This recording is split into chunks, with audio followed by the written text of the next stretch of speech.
Assalamualaikum warahmatullahi wabarakatuh. Perkenalkan, nama saya Rizky Muyasar dari Prodi Ilmu Al-Quran dan Tafsir. Dan pada kesempatan kali ini saya akan membawakan atau menjelaskan tentang tafsir Al-Biqai atau biasa juga dikenal dengan tafsir Nazm Ad-Durar fi Tanasub Al-Ayah wal Suwar. Nah, pada penjelasan ini akan mencakup tentang biografi dari tafsir Al-Biqai, selanjutnya ada latar belakang, kemudian ada karya-karyanya, metode penafsiran, corak penafsiran, dan juga kelebihan dan kekurangan daripada tafsir Al-Biqai ini. Kemudian yang pertama, daripada biografi tafsir Al-Biqai ini. Pembuat tafsir Al-Biqai itu bernama Al-Imam Burhanuddin Abu Al-Hasan Ibrahim bin Umar bin Hasan Ar-Rubat bin Ali bin Abi Bakar Al-Biqai Al-Khorbawi Ad-Damishki Asy-Syafi'i, atau juga yang biasa dikenal dengan nama Al-Biqai. Kemudian beliau lahir pada tahun 809 Hijrah atau Hijriah letaknya atau lebih akuratnya di desa Khorbah Rauhan, sebuah lembah di daerah Biqai, Lebanon. Dan beliau wafat pada tahun 885 Hijriah di Damaskus. Nah, pada masa hidupnya beliau telah menempuh pembelajarannya, yaitu pada tahun 834 Hijriah, yaitu di Kairo, dan berguru kepada imam atau juga biasa kita kenal dengan Al-Asqalani. Selanjutnya, adapun latar belakang daripada pembuatan tafsir ini adalah berkaitan dengan Nazm Durar fi Tanasub Ayat wa Suwar karya Al-Biqai, mulai ditulis pada bulan Sya'ban, yaitu bertepatan pada 861 Hijriah di Kairo. Beliau membutuhkan 14 tahun lamanya untuk menulis kitab ini, dan selesai pada hari Selasa, yaitu pada 7 Sya'ban 875 Hijriah. Penulisan kitab ini membutuhkan waktu yang dalam waktu yang rentannya itu cukup lama, karena membutuhkan sebuah perenungan dalam menemukan hubungan berurutan ayat dengan ayat atau surat dengan surat, atau juga bisa disebut dengan munasabah. Selanjutnya, penafsiran kitab ini dilatar belakangi oleh beberapa alasan, yaitu sedikitnya tentang pembahasan mengenai munasabah dalam Al-Quran. Sedangkan hubungan antar ayat maupun surat merupakan salah satu bentuk kemukjizatan Al-Quran dalam bidang bahasa, atau juga dikenal dengan ijaz al-lugawi. Dan pemahaman tentang munasabah itu sangat membantu dalam memahami kandungan yang ada di dalam Al-Quran. Selanjutnya adapun karya-karyanya yang ditulis oleh Al-Biqai ini, yang pertama ada namanya kitab Al-Ibabah fi Sorbi Al-Bahah.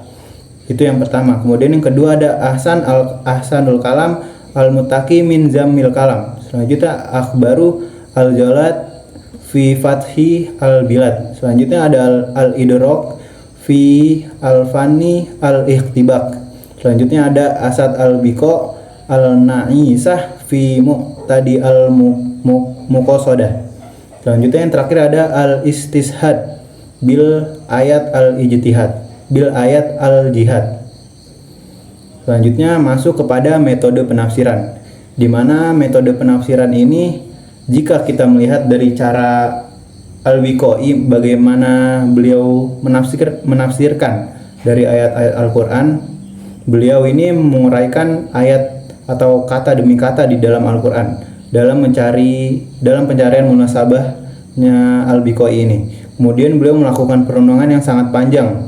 Jadi untuk setiap ayat yang dia telusuri atau dia kaji tentang penafsirannya, dia harus melakukan suatu perenungan terlebih dahulu yang panjang, sehingga beliau bisa merasakan dan bisa meresapi, sehingga memahami dan dapat mengungkapkannya dalam penafsiran dari makna ayat perkata tersebut. Serta beliau juga mencari asbabun nuzul dari ayat-ayat tertentu atau surat-surat tertentu. Jika ayat tersebut ada asbabun nuzul, maka dari hal tersebut dapat digambarkan bahwasannya metode yang digunakan oleh Al-Biqai ini termasuk ke dalam metode tahlili bil ro'i, yakni menafsirkan Al-Quran dengan cara mendeskripsikan uraian-uraian makna yang terkandung dalam Al-Quran sesuai dengan urutan surah dan ayat Al-Quran dalam mushaf Utsmani berdasarkan rasio ataupun akal. Selanjutnya adapun corak penafsirannya, di mana dalam corak penafsiran tafsir ini atau corak penafsiran dari penafsiran Al-Biqai ini, kecenderungan pemikirannya itu mendominasi dalam sebuah karya tafsir. Dalam kitab Nazmud Duror, kecenderungan penafsiran Al-Biqai ini terletak pada bahasa dan sastranya, di mana dalam penafsiran Al-Biqai ini dalam menafsirkan ayatnya dengan menjelaskan secara detail kosakatanya. Jadi setiap ayat dia deskripsikan atau dia tafsirkan itu secara mendetail sebagaimana yang tadi disebutkan dalam pengertiannya di metode penafsiran, yaitu dengan mengungkapkan secara makna gitu, sesuai dengan kata di dalam Al-Quran. Jika misal di ayat Al-Quran ada beberapa kata, maka dia akan mendalami satu persatu daripada kosakata dari ayat tersebut. Jadi ini sangat relevan dengan sebagaimana Al-Biqai menafsirkan ayat dengan menjelaskan secara detail kosakatanya. Kemudian Al-Biqai menjelaskan kata per kata pada ayatnya dengan menampilkan munasabah ayatnya. Maka corak tersebut yang dapat kita lihat dari cara penafsirannya, maka Al-Biqai ini menggunakan corak, yaitu corak lugawi, di mana beliau mencari kosakata bahasa Arab yang ada di ayat, kemudian beliau terjemahkan atau beliau ungkapkan isi dari makna kata per ayat tersebut. Kemudian adapun daripada keistimewaan dan kekurangannya, kelebihan dari tafsir ini adalah mendorong kehati-hatian dalam menafsirkan Al-Quran.